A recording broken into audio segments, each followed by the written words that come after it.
Tutawajulisha kati ya KMC au Meja Jenerali Samuyo, tutafanya maamuzi, tutaelekea huko. Msemaji, kwenye swala kama hili la uwanja, mara mmehama mmetoka huko kwenda huko, na linawapa shauku kiasi gani ya kupata uwanja wenu wenyewe Simba? Sema kweli ya kuazima haistiri nini wanasema? Mwili. Ya kuazima haistiri? Nguo ya kuazima haistiri hiyo.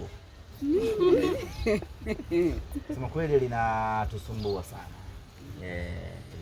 Linatusumbua kweli.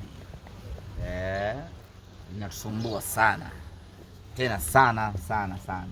Na bila shaka viongozi wangu wanaona hii hama namna hii inakuwa haipendezi.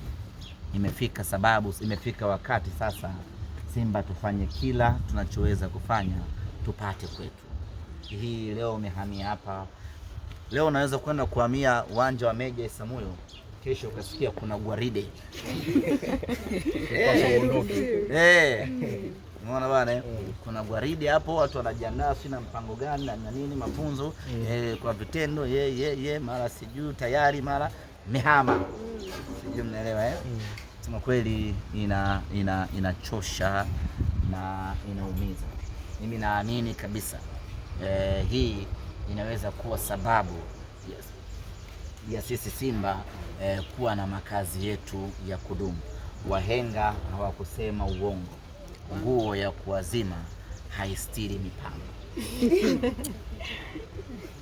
Na pengine semaji hivi mlikuwa mnajibuji kwenye mtihani? Haistiri mwili. Ni mwili.